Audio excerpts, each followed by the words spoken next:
대통령의 거부권 행사에는 헌법상의 내재적 한계가 존재한다라는 점에 동의하십니까?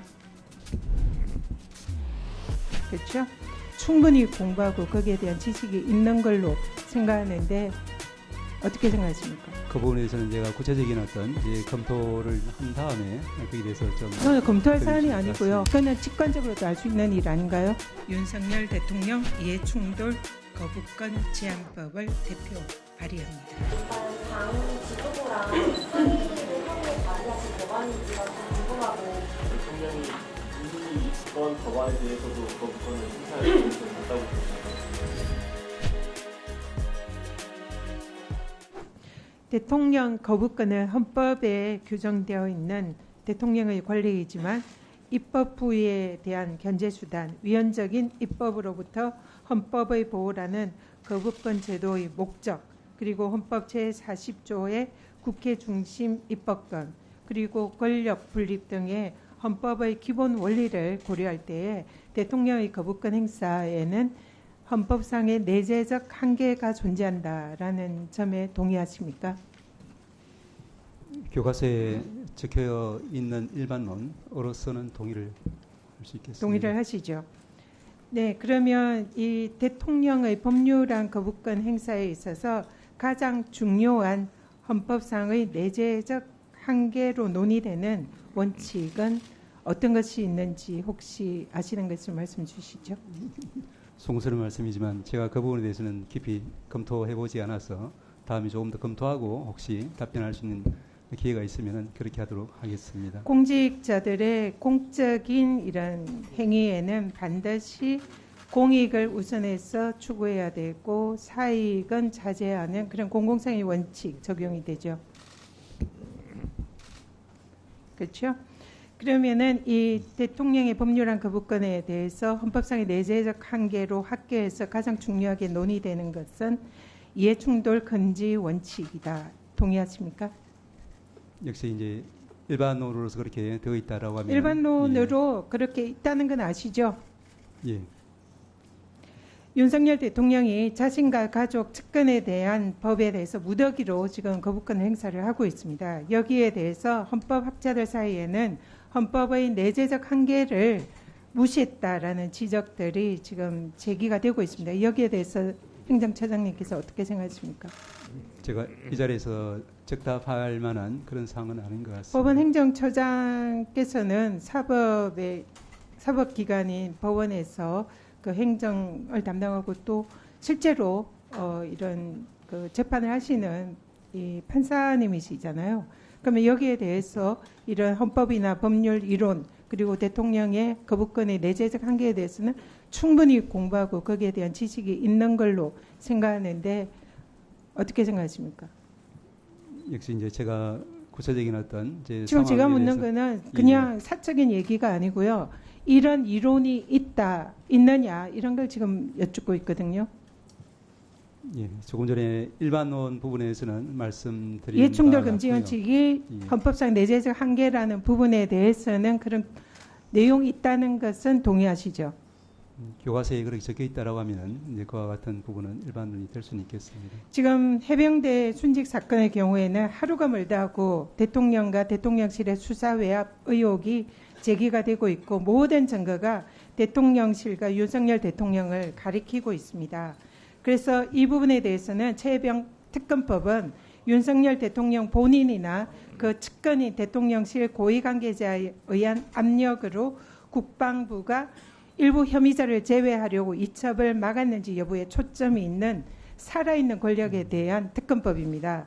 그러면은 이 특검법이 통과가 돼서 만약에 대통령실로 가게 되면은 대통령이 여기에 대해서 거부권을 행사를 하는 것은 헌법상의 내재적 한계인 이해충돌 금지 원칙에 위배될 수 있다 이렇게 생각하는데 거기에 대한 의견은 어떠십니까?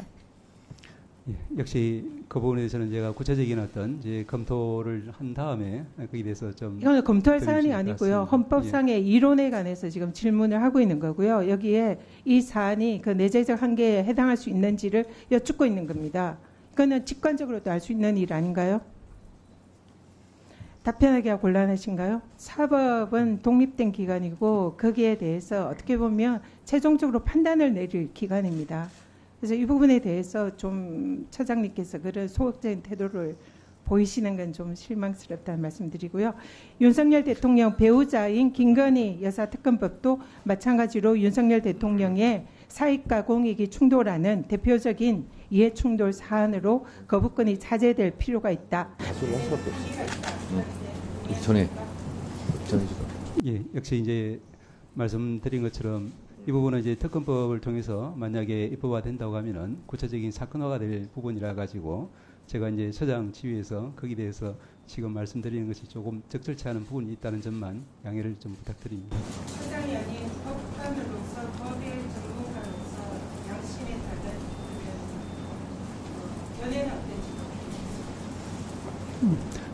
제가 그런 사건을 다룰 기회가 있다면 최선을 다해서 신중히 검토하도록 하겠습니다. 일단 당 지도부랑 상의를 하고 발의하신 법안인지가 좀 궁금하고, 그리고 거부권 같은 경우에는 그 김건희 여사 특검법 말고 다른 부분에 있어서 그 거부권 행사를 하는데 좀 범위는 제한적으로 김건희 여사 특검법에 대해서만 이제 거부권 발령을 제한하는 법안을 내시게 만드는지. 법안은 그렇게 할 수가 없습니다. 법안은 모든 사안에 대해서 일률적으로 적용이 되는 거고요. 그래서 이 법은 대통령과 사적 이해관계 있는 이해충돌방지법의 사적 이해관계나 이런 정의가 규정이 되어 있습니다. 그 정의에 부합하는 대통령의 직무와 관련되어 있는 특히 법률안 거부권 행사와 관련되어 있는 직무에 대해서 이해충돌 사안에 대해서 거부권을 행사하지 말라는 것이기 때문에 꼭 어느 법 특정하는 것은 아니고요. 공익을 수호할 대통령이 사익을 추구하지 말라, 이런 헌법적인 가치를 확인한 의미의 법입니다. 그렇기 때문에 일반적으로 적용이 되는 것이고요. 여기에 지도부 의원님들께서 많이 함께 하셨고 법사위 의원님들도 많이 참여를 하셨습니다. 그래서 사전에 이 법이 논의가 되고 이런, 만약 그런 법이면 이제 당론 발의를 했을 텐데 당론 발의를 하기에는 시간이 촉박했고요. 향후에 당에서도 총의를 또 모으는 그런 과정을 밟게 될 것 같습니다. 73분의 70저 포함해서 74분의 국회의원들께서 함께해 주신 겁니다. 대통령이 이번 법안에 대해서도 거부권을 행사할 가능성이 있다고 보십니까? 좋은 말씀입니다. 좋은 질문입니다. 대통령이 거부권을 지금 끈끈 행사를 하고 있어서 이번마저 거부권 행사하면 어떡하냐, 이런 우려가 있습니다. 그런데 이 법에 대해서는 이론상 거부권을 행사할 수 없습니다. 행사해서도 안 됩니다. 왜냐하면 오늘 개정안을 낸 공직자 이해충돌 방지법 이 관련 내용은 사실상 이미 이 대통령의 거부권 행사, 대통령의 직무에 관해서 포함이 되어 있는 그런 법입니다. 대통령이라고 꼭 집어서 얘기를 하지 않았을 뿐이지 모든 공직자에게 이해충돌 사안에 대해서는 그 권한을 행사하지 말라는 것이 이 공직자 이해충돌 방지법의 기본 내용입니다. 그렇기 때문에 원칙적으로 대통령도 공직자인 만큼 이해충돌 방지법의 이해충돌 사안에 대해서 그 권한을 행사할 수 없는 공직자에 포함이 됩니다. 그래서 이미 이 법안에 포함이 돼서 그동안 대통령은 이해충돌 사안에 대해서는 그 직무를 회피하고 이러한 거부권 행사를 자제하는 것이 맞았습니다. 그런데 그렇게 하지 않았기 때문에 이번에 개정안에서는 대통령이라는 직책을 꼭 집어서 대통령도 이 공직자 이해충돌 방지법상 이해충돌 상황을 회피할 의무가 있다라는 것을 확인하는 취지의 법입니다. 그래서 만약에 대통령이 이 법안을 거부를 한다면 대통령은 이해충돌 방지 의무가 없다라는 것을 국민들에게 확인시켜주는 그런 의미고요.